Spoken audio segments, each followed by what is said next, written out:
Hello, this is Dr. Morris. I'm continuing the lecture series for Anatomy and Physiology 1. We just completed the process of cell division, or at least discussing the introductory process of cell division. I'd like to move a little further into this process referred to as mitosis.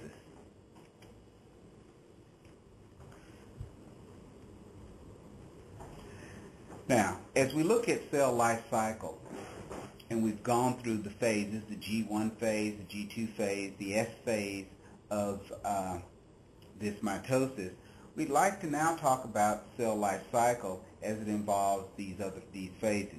There's interphase, mitosis, and cytokinesis. We'll also discuss the mitotic rate and energetics that's involved, the regulation of the cell life cycle, and cell division. Also, we'll talk a little bit about cancer development due to mutations or interference that can occur in this cycle, and then a little bit about cell diversity and differentiation. Cellular division, this is an amazing transformation and involves a form of cellular reproduction called cell division. Now, the division of a single cell produces a pair of daughter cells, each half the size of the original cell. Before dividing, each of the daughter cells will grow to the size of the original cell. The importance of cell division is essential to the survival of the organism. Cells are highly adaptable, but they can be damaged. There's physical wear and tear, toxic chemicals, temperature changes, other environmental stressors or exposures that can cause damage to the cell. So cells, like individuals, are subject to aging. The lifespan of cells varies from hours to decades, depending on the type of cell and the stressors involved. Many cells appear to be programmed to self-destruct after a certain period of time, which suggests the activation of a specific suicide gene in the nucleus. This is referred to as apoptosis, a genetically controlled cell death, again referred to as apoptosis, or falling away. Several genes are involved in the regulation of this process, and they all have been identified. These genes appear to prevent apoptosis and to keep the cell alive and functional. If something interferes with the function of this gene, the cell itself destructs. The purpose of cell division, again, because typical cell does not live nearly as long as a typical person, cell populations must be maintained over time by cell division. For cell division to be successful, genetic material in the nucleus must be duplicated accurately. One copy must be distributed to each of the daughter cells. In the process of mitosis, duplication of a cell's genetic material is called DNA replication. The nuclear division is called mitosis. Mitosis occurs during the division of somatic cells. And I know this is repetitive. We discussed this in the last lecture series, but it's an important concept that you have to appreciate. The production of sex cells involves a different process referred to as meiosis. And again, I'll go into meiosis more when we talk about the reproductive system. Now, the phases, again, that we will talk about, the G1 phase we discussed in the earlier lecture, the S phase, the G2 phase, and then the M phase, which involves the subcategories of prophase, metaphase, anaphase, telophase, and then a separate process where the cell itself, the cytoplasm divides, referred to as cytokinesis. And we'll go through each of these steps. The life cycle of a cell includes a fairly brief period of mitosis alternating with interphase in variable durations. Now again, the cell spends most of its functional life in interphase, carrying out its normal cellular functions. Most cells spend only a small part of their time actively engaged in cell division. Somatic cells spend the majority of their functional lives in a state known as interphase. During interphase, a cell performs all of its normal function and, if necessary, prepares for cell division. Preparing to divide. In a cell preparing to divide, interphase can be divided into two phases. The interphase, the cell, is the phase that's not preparing for division but performing all of its other normal functions. Some mature cells, such as skeletal muscle cells and most neurons, remain indefinitely and never divide. If you remember before, we said neurons don't have centrioles, and because of that, they don't go through cellular division. In contrast, stem cells, which divide repeatedly with very brief interphase periods, never enter into the phases. The G1 phase, a cell ready to divide, first enters in this phase.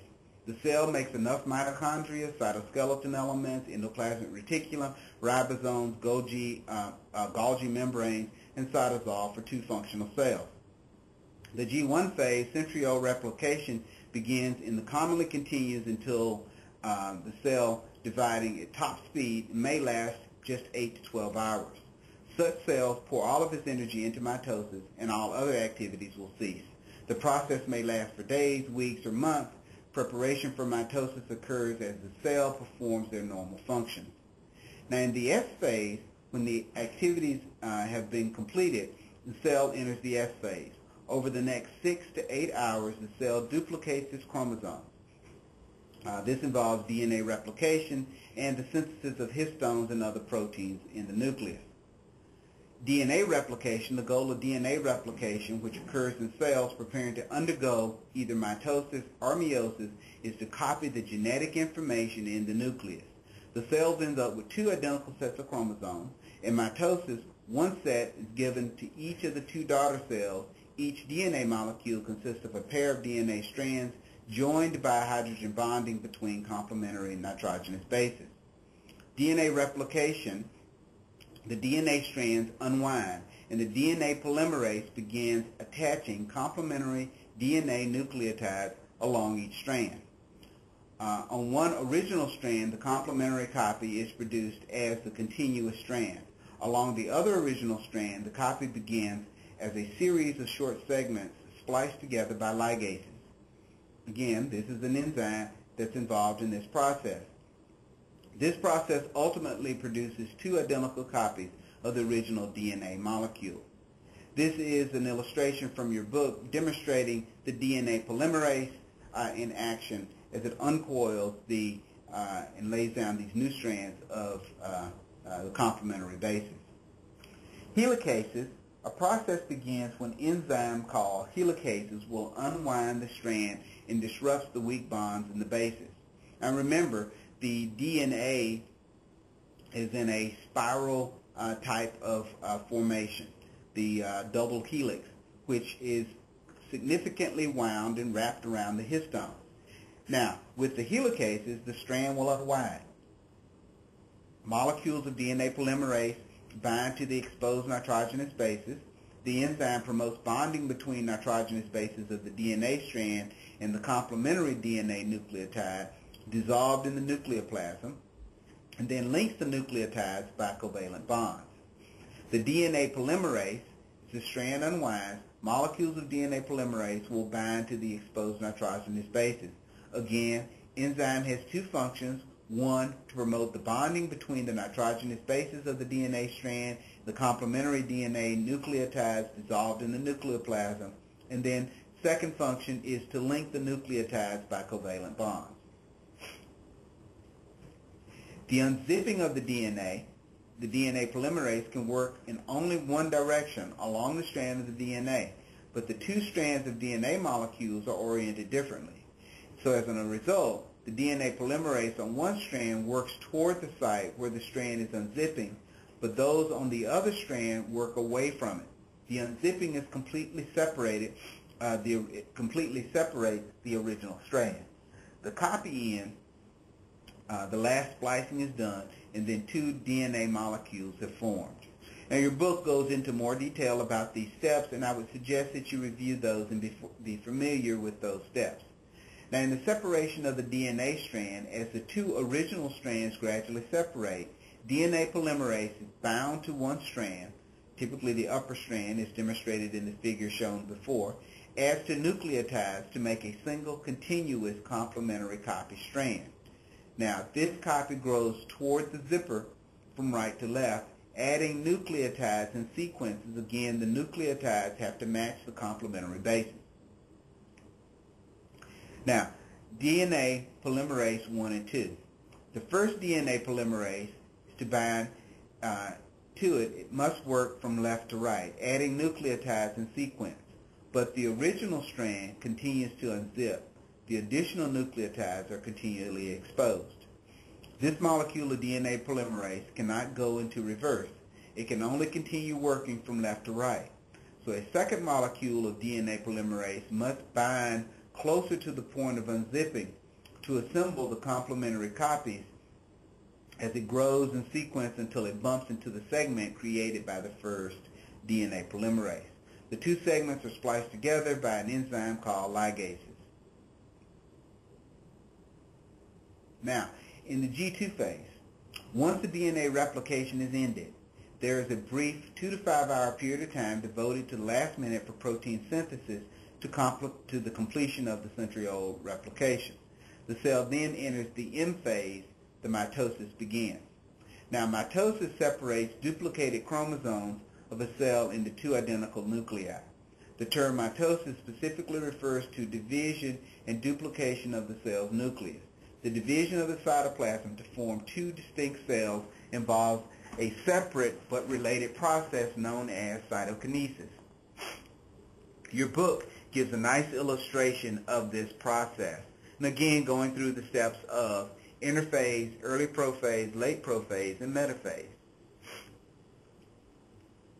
There are 4 stages of mitosis: prophase, metaphase, anaphase, and telophase. In stage 1, prophase, it begins when the chromosomes coil so tightly that they become visible to the individual structures under a light microscope. As a result, DNA replication during the S phase, 2 copies of each chromosome now exist. Each copy, called a chromatid, is physically connected to the duplicate copy at a single point, the centromere. As the chromosome appears, the nucleoli will disappear. As the chromosome appears, the nucleoli disappear, and the disappearance occurs in late prophase, often called pro-metaphase. Around this time, 2 pairs of centrioles replicated during the period move toward opposite poles of the nuclei. An array of microtubules called spindle fibers extends between the centriole pairs. Smaller microtubules called astral rays radiate into the surrounding cytoplasm. Prophase, late prophase, the nuclear envelope disappears. A spindle fiber now forms among the chromosomes and the kinetomer. In the kinetochore, each chromatid becomes attached to a spindle fiber. The kinetochore is a protein complex which surrounds the centrosome. Once the attachment occurs, spindle fibers called chromosomal microtubules. In stage 2, or metaphase, it begins as the chromatids move to a narrow centrosome called the metaphase plate. The metaphase ends when all the chromatids are aligned in the plane in the metaphase plate. Anaphase begins when the centromere of each of the chromatid pairs splits and the chromatid separates. 2 daughter cell chromosomes are now pulled toward the opposite ends of the cells along the chromosomal microtubules. Now, this movement involves an interaction between the kinetochore and the microtubule. Anaphase ends when the daughter chromosomes arrive near the centrioles at opposite ends of the cell. Now, stage 4, or telophase, each new cell prepares to return to interphase state. The nuclear membrane forms, and the nuclei enlarges, and the chromosomes gradually uncoil. Once the chromosomes have relaxed and a fine filament of chromosomes become visible again, the nucleoli reappear and the nuclei resemble those of the interphase cell. This stage marks the end of mitosis. Now, there's another mutually exclusive process that must take place as well. This is called cytokinesis. Cytokinesis is the cytoplasmic division of the daughter cell. Now, again, remember we talked about mitosis, which is nuclear division. Now, cytokinesis is the process by which the cytoplasmic division of the daughter cells will take place. This process usually begins in late anaphase as daughter cell chromosomes approach the end of the spindle apparatus and the cytoplasm constricts along the plane of metaphase plate, forming a cleavage or a furrow. Cytokinesis continues throughout the telophase and is usually completed sometimes after the nuclear membrane has reformed around the daughter cell. The completion of cytokinesis marks the end of cell division, creating 2 separate complete cells, each surrounded by a cell membrane. Another concept that I want you to appreciate is called mitotic rate. Now, the start of mitosis is easy to recognize because the chromosomes become condensed and highly visible. The frequency of cell division can thus be estimated by the number of cells that are in mitosis at any given time. As a result, we often use the term mitotic rate when we discuss the rates of cell division. In general, the longer life expectancy of cell type, the slower the mitotic rate. Long-lived cells, such as muscle cells and neurons, either never divide or do only so under special circumstances. Other cells, such as those covering the surface of the skin or lining the digestive tract, are subject to attack by chemical pathogens, abrasions, or other environmental attacks. And as a consequence, they survive for only a few days or even a few hours. Special cells called stem cells maintain these cell populations through repeated cycles of division. So stem cells, and you all are familiar with stem cells. It's obviously been talked about significantly in the press. Stem cells are relatively unspecialized cells, and their only function is the production of daughter cells. Each time stem cells divide, one of its daughter cells develops functional specializations while the other prepares for further stem cell division. The rate of stem cell division can vary with the type of tissue and the demand for the new cells. In heavily abraded skin, stem cells may divide more than once a day, but stem cells in adult connective tissue may remain inactive for years. Mitotic rate in stem cells, again, the rate of stem cell division can vary with the type of tissue and demand for the new cells. In heavily abraded skin, stem cells may divide more than once a day, but stem cells in adult connective tissue may remain inactive for years. Now, energy is required for mitosis. Dividing cells use an unusually large amount of energy. For example, they must synthesize new organic material and move organelles and chromosomes within the cell. All of these processes require ATP in substantial amounts. Cells that do not have adequate energy sources cannot divide. So, you could imagine by that starvation would significantly affect mitosis. In a person who is starving, normal cell growth and maintenance comes to a grinding halt. For this reason, prolonged starvation slows wound healing, lowers resistance to disease, thins the skin, and changes the lining of the digestive tract. Now, the regulation of cell life cycle. In normal tissue, the rate of cell division balances the rate of cell loss or destruction. Mitotic rates are genetically controlled, and many different stimuli may be responsible for activating genes and promoting cell division. Some of the stimuli are internal, and many cells set their own pace as far as mitosis and cell division. An important internal trigger at the level of the M phase is the promoting factor, the MPF, or M phase promoting factor, also known as maturation promoting factor. The maturation phase promoting factor is an important internal trigger at the level of the M phase promoting factor, MPF, also known as maturating promoting factor. That's a little bit redundant. The M phase promoting factor is also known as the maturation promoting factor. Hopefully you have the point by now. The MPF is assembled in two pairs. A cell division cycle protein called CDC2 and a second protein called cyclin. Cyclin levels climb as the cell life cycle proceeds. When levels are high enough, the MPF, or the M phase promoting factor, appears in the cytoplasm and mitosis gets underway. There's extracellular control of mitosis as well. Various extracellular components, generally peptides, can stimulate the division of specific types of cells. These compounds include several hormones and a variety of growth factors. This is a table from your textbook representative of chemical factors that affect cellular division, some of which we will talk about in more detail at a later date. Growth hormone is one of those factors that's important that we'll talk about. Prolactin we'll talk about when we mention the reproductive system, but certainly we'll go into more detail when we talk about the endocrine system. Erythropoietin will be discussed when we go to talk about the kidney system, but erythropoietin is a powerful stimulant in the bone marrow, stimulation of stem cell division and maturation of red blood cells. So these are just some various chemical factors that affect cell division in our system. Again, I would ask you to be familiar with growth hormone, to be familiar with erythropoietin as a point of study for now, but we'll go into more detail about some of these other agents at a later date. Now, cell diversity. Liver cells, fat cells, neurons, individual all contain same set of chromosomes and genes, but each case is different set of genes has been turned off.